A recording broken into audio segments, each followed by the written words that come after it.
자, 7월 달은 맥주 감사절인 거 아시죠? 저희 교회가 맥주 감사절 한 달간 드리는 거 아시죠?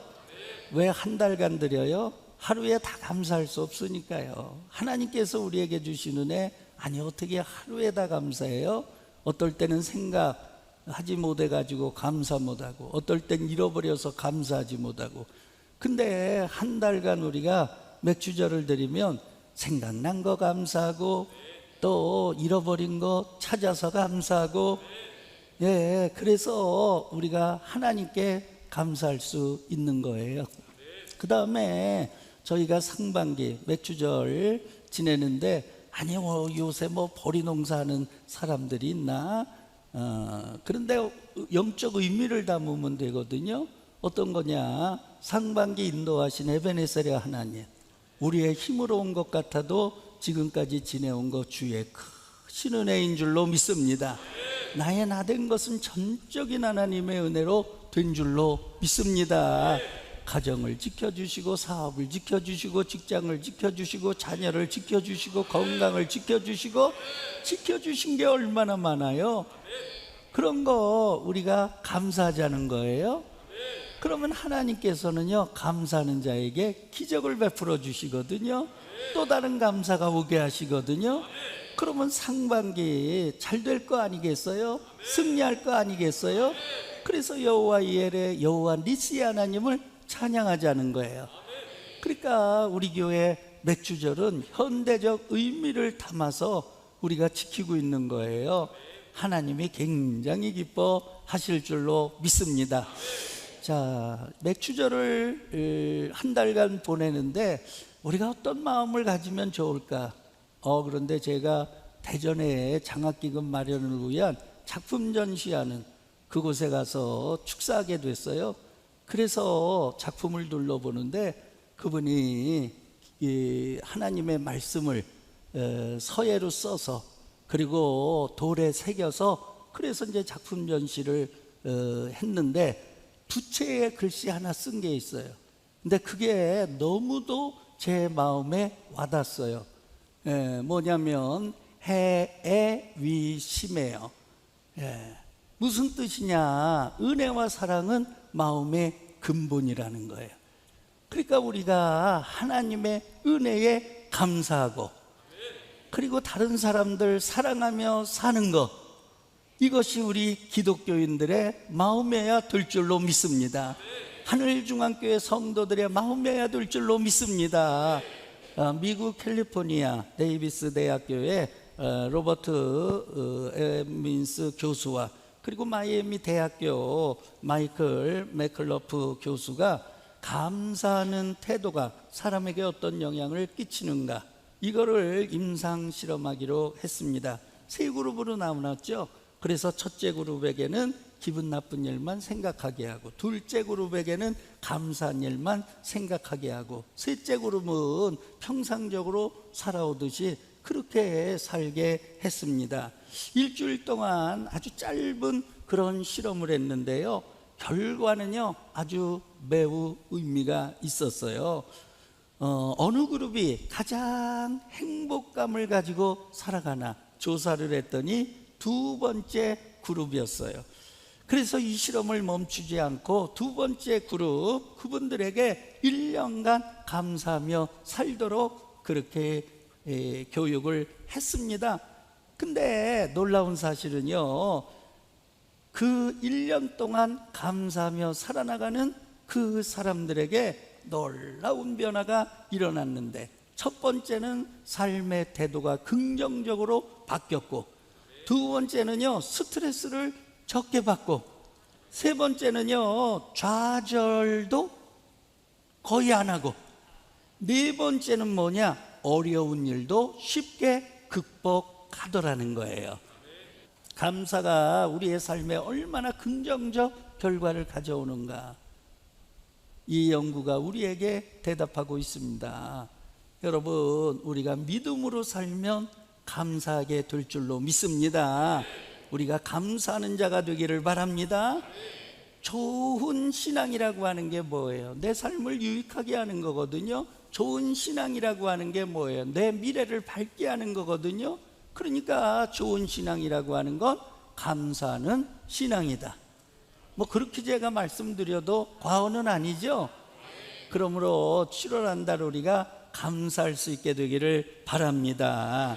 미국 크리스천 앵커 데보라 노빌이라고 하는 분이 감사의 힘을 뭐라고 얘기했느냐, 0.3초의 기적이다 그렇게 얘기했어요.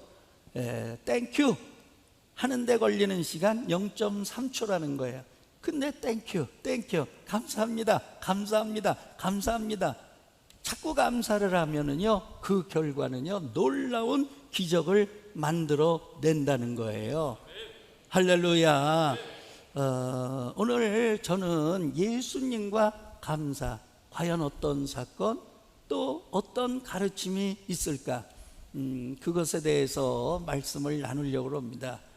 감사하면 첫 번째 생각나는 게 10명의 나병 환자 고쳐주신 그 사건이 생각나요. 예수님께서 예루살렘 들어가시는 길인데 10사람의 그런 한센병 걸린 분들이 막 소리를 지르고 우리를 불쌍히 여겨달라고, 우리를 고쳐달라고. 그래 예수님께서요 그들을 고쳐주신 줄로 믿습니다. 그런데 그들이요 다 즐거워서 이제 집으로 가는 거예요. 근데 한 사람이 집으로 가려다가 문득 생각났어요.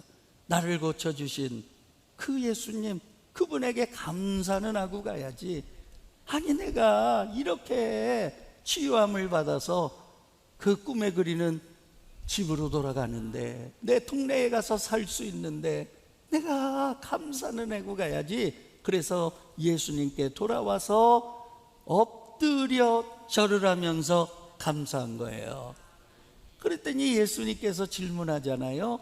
9은 어디 있느냐?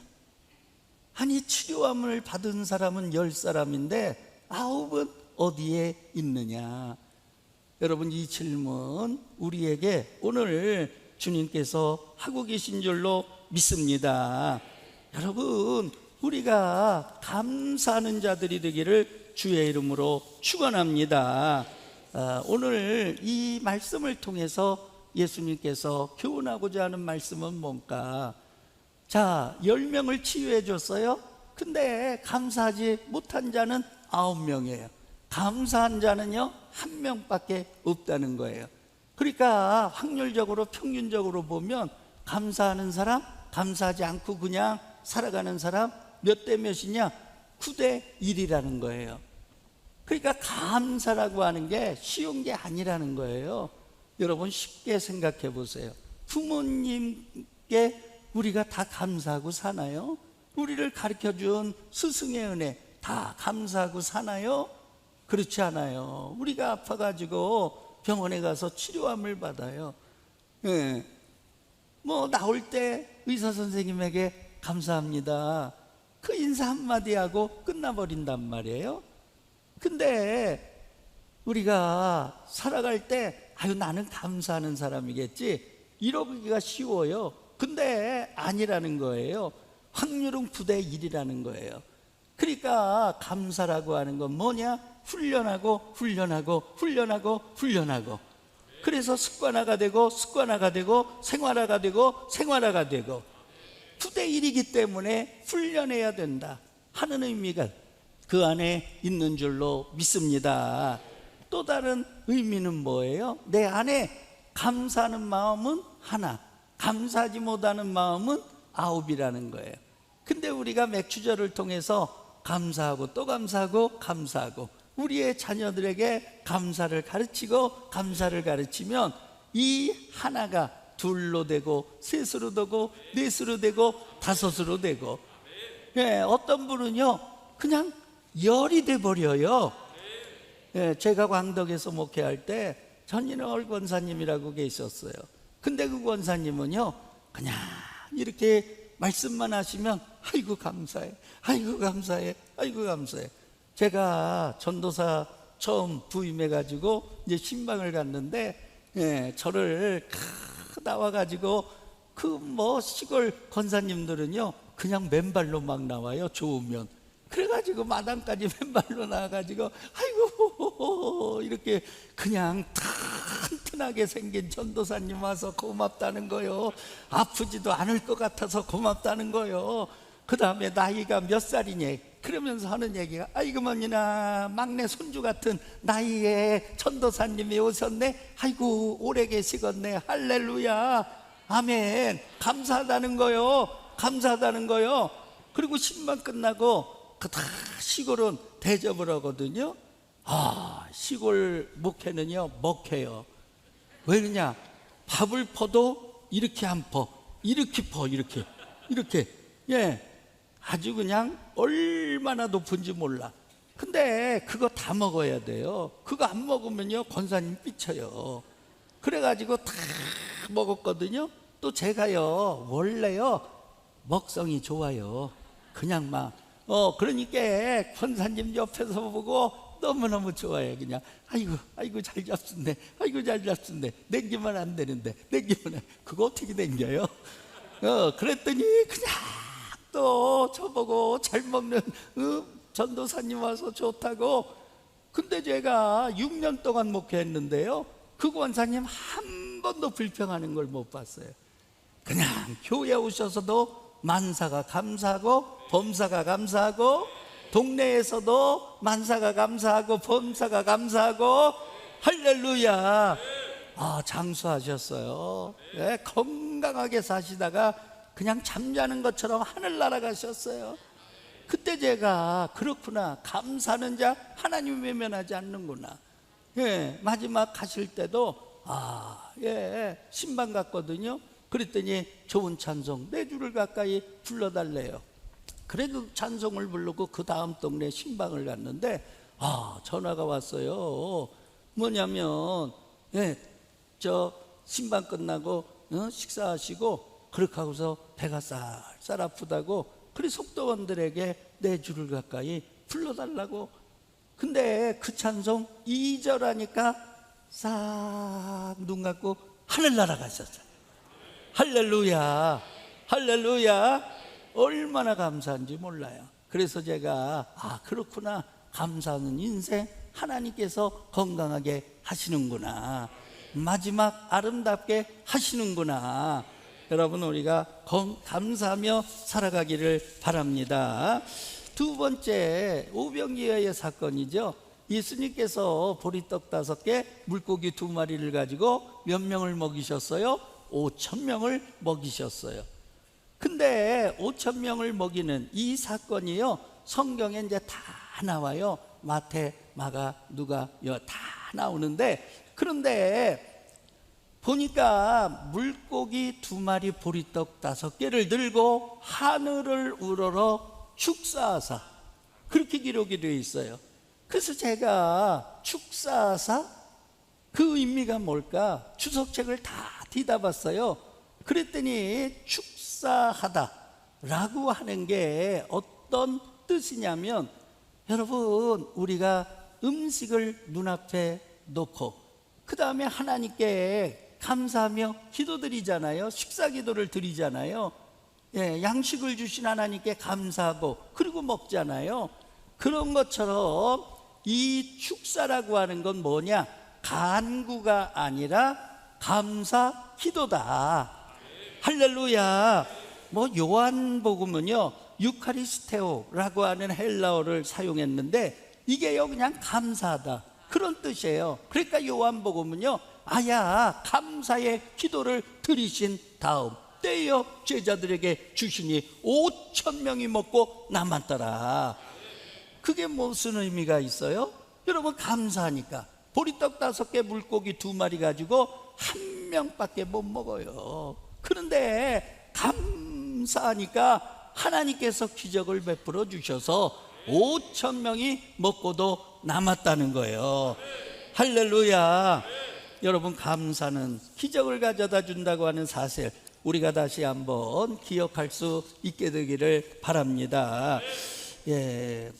자, 헨리 포드라고 하는 분이 자동차 왕으로 미국에서 굉장하게 명성을 날릴 때예요. 조지아주 시골 아주 허름한 학교 교사 마르다 벨이라고 하는 분이 피아노가 없어요. 애들을 음악 가르쳐야 되는데 피아노 하나 없어, 퉁금 하나 없어. 그래서 포드 이분에게 편지를 썼습니다. 이 학교 시골 학교입니다. 정말 가난한 아이들이 다니는 학교입니다. 근데 피아노 한 대가 없어요. 음악 공부를 가르칠 수가 없어요. 그러니까 피아노 한 대를 좀 사주세요. 포드가 그 편지를 읽고 뭐 의례적으로 뭐 돈 달라고 하는 데가 뭐 엄청나게 많으니까, 그러니까 그냥 그런거려니 생각을 하고 얼마를 보냈느냐. 이제 이 선생님은 그때 당시 피아노 한 대가 $1,000니까 $1,000 보내달라고 그랬거든요. 근데 포드가 보낸 거는요 10센트밖에 안 보냈어요. 여러분, 10센트 가지고 무슨 피아노를 삽니까? 근데 이 베리 선생님은요 낙심하지 않았어요. 뭐 돈 많은 부자가 말이야 동냥하듯이 이럴 수 있냐고 뭐 이런 불평 한마디 안 하고 그걸 받아서 감사기도를 드리니까 하나님이 지혜를 줘요. 그래서 그 10센트를 가지고 가서 땅콩 종자를 사왔어요. 그걸 가지고 텃밭에다가 농사를 졌습니다. 그 다음에도 또 학생들과 함께 농사를 졌습니다. 그 다음에도 학생들과 함께 농사를 졌습니다.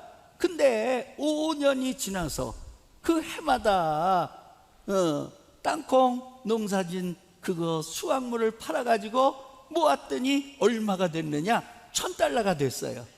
그래서 피아노를 샀어요. 그래가지고 포드 그분에게 편지를 드린 거예요. 10센트 주신 것 가지고 땅콩 농사에서 5년간 돈을 모아 피아노를 살 수 있었습니다. 도와주시는 애 너무나 감사합니다. 그때 그 10센트가 오병이어의 기적의 씨앗이었습니다. 10센트를 보내주신 당신께 감사드립니다.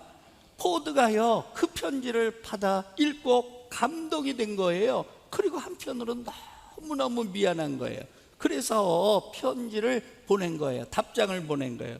뭐라고 답장을 썼느냐? 지금까지 도움을 청하신 수많은 사람들 보았지만 도움의 가치를 진정으로 아는 분은 베리 선생님 뿐이었습니다. 당신은 내가 만난 최고의 사람입니다. 그런데 그 편지를 보니까요 그 안에 $10,000가 들어있어. 할렐루야, 할렐루야. 여러분, 감사하면은요 사람들 감동시키는 거예요. 그러니까 사도 바울처럼 주어진 그런 삶의 일체에 자족하는 비결을 배우셔서 풍족할 때는 풍족한 대로, 비천할 때는 비천한 대로, 그 다음에 궁핍할 때는 궁핍할 대로, 있으면 있는 대로, 없으면 없는 대로 내게 주어진 모든 상황 감사함으로 받으면 그것이 사도 바울의 승리의 비결인 줄로 믿습니다. 우리가 그런 신앙을 갖고 살아갈 수 있게 되기를 주의 이름으로 축원합니다. 마지막입니다. 여러분, 마리아의 이야기입니다. 여러분, 마리아 아시죠? 7 귀신 들렸다가 예수님께서 귀신을 내쫓았어요. 그래서 정상적인 사람이 됐어요. 근데 예수님께서 그 마을에 오신다는 얘기가 들려요. 이 마리아가 너무 감사해요. 예수님 아니었으면 지금도 7 귀신에게 눌려가지고, 그래서 사람들이 돌을 쥐라고 나무에 묶어놓고 정말 비참한 인생을 살았을 텐데, 그 생각하니까 너무 감사해. 그래서 정성껏 음식을 준비해서, 그래서 예수님께 식사를 대접했습니다. 식사 대접한 것만 가지고는 자기의 마음이 허락질 않네. 이것 가지고는 내가 주님의 은혜 갚을 길이 없다. 그래가지고 식사하는 도중에요, 나드, 이 나드 한옥합이라고 되어 있어요. 비싼 나드 한옥합이라고 되어 있어요. 그걸 갖다가 예수님 발에다가 그냥 벗어. 한 방울도 안 남기고 그냥 벗어요. 그리고서 이 머리가 길었던 것 같아요. 자기의 머리털을 가지고 예수님 발을 씻어준 줄로 믿습니다. 그랬더니요, 제자들 가운데요 막 화를 내고 그 마리아를 책망하는 사람이 나타났어요. 그 이름하여 누구냐? 가롯 유다라고 하는 사람이에요. 가롯 유다가 뭐라고 얘기하느냐? 아니, 이 비싼 거 팔아서 가난한 사람들 구제하면 좋았을 텐데, 아니 이 비싼 걸 이렇게 허비해? 아니 이렇게 쏟아버? 그러면서 책망을 한 거예요. 근데 요한복음 12장 6절에 보니까 다 같이 읽어보도록 합니다. 이렇게 말하면 가난한 자들을 생각함이 아니요 그는 도둑이라 돈깨를 맞고 거기 넣은 것을 훔쳐 가밀어라. 가롯 유다가 이 얘기한 거 가난한 사람을 위한 게 아니라는 거예요. 그거를 이제 자기한테 맡기면 가가지고 팔면서 슬쩍 중간에 좀 해먹겠다, 그런 거라는 거예요. 그래서 예수님께서 그 가롯 유다 속마음을 알거든요. 그러니까 얼마나 호되게 책망을 하셨어요. 그리고 마리아를 칭찬하잖아요. 마리아를 칭찬하는 내용이 9절에 나와요. 다 같이 읽어보도록 합니다. 온 천하에 어디서든지 복음이 전파되는 곳에는 이 여자가 행한 일도 말하여 그를 기억하라. 아멘. 여러분, 예수님 칭찬하신 거예요. 감사는 마리아에게 축복을 내린 거예요. 그런데 이런 축복받은 자가 있습니까? 예수 복음이 전하는 곳마다 이 여자의 일도 전하라는 거예요. 그래서 기념하게 하라는 거예요. 여러분, 기념이라고 하는 게 뭐예요? 잊지 않고 마음에 두라는 거예요. 여러분, 기념이라고 하는 건 두 가지 의미가 있어요. 기억과 보존. 또 하나는 뭐냐? 계승과 전달, 이어짐이죠. 계속해서 이어지게 하라는 거죠. 그러니까 이 여인의 일을 기록하라 라고 하는 말씀 속에는 마리아도 기억하고 잊지 말고 기억하고, 마리아가 한 일을 너희들도 계승해 나가라. 할렐루야. 그런 의미가 있는 줄로 믿습니다. 그러니까 예수님께서는요, 이 아름다운 이야기가 마리아의 이례적 사건으로 끝나길 원치 아니하셨어요. 복음이 전하지는 곳곳마다, 하나님 나라가 확장되는 곳곳마다 이 얘기가 전해져서 마리아처럼 정말 탁월한 감사, 하나님의 은혜에 보답하는 감사하는 자들이 많이 나오기를 원하셨던 분이 바로 예수님인 줄로 믿습니다. 그래서 이걸 전하라고 그러지 않았겠어요? 마리아를 숭상하려고 여러분 마리아를 전하라고 그랬겠어요? 이 얘기를 전해서 감사가 끊어지지 않게 하라. 하나님의 은혜, 예수님의 은혜 끊어지지 않게 하라. 할렐루야. 여러분, 그런 의미가 있는 줄로 믿습니다. 그러니까 우리 크리스찬들은요, 인간의 계산법 가지고 사는 게 아니라 믿음의 계산법 가지고 사는 거예요. 세상의 가치를 가지고 사는 게 아니라 믿음의 가치를 가지고 사는 거예요. 그것이 뭐냐? 감사입니다. 할렐루야. 우리가 때로는 어려울 수 있어요. 우리가 때로는 힘들 수가 있어요. 그러나 어렵다고 투정하고 원망하고 불평해봐요. 더 어려워지는 거예요. 힘들다 외치지 마라. 힘들다 외치면 더 힘들지. 그런 거거든요. 힘들 때 힘들다고 하면 그게 더 힘드는 거예요. 근데 힘들더라도 감사하지. 그러면 감사할 때마다 그 힘든 게 10이라면 9으로 줄어들고 8로 줄어들고 7으로 줄어들고 5으로 줄어들고 감사하다 보면 없어져 버려요. 할렐루야. 그게 믿음의 법칙이에요. 그게 믿음의 계산법이에요. 그러니까 여러분, 우리가 많이 받아서 그 다음에 소유가 많아서 맨날 잘 돼서 그거 감사, 세상 사람도 다 할 수 있는 거예요. 안 믿는 사람도 그건 다 해요. 믿음의 감사라고 하는 건 뭐냐? 일체의 내 상황 속에서 자족하는 비결을 가지고, 그 신앙을 가지고 범사에 감사, 만사에 감사, 항상 감사, 믿음으로 감사, 주 안에서 감사. 그것이 우리의 DNA가 되기를 주의 이름으로 축원합니다.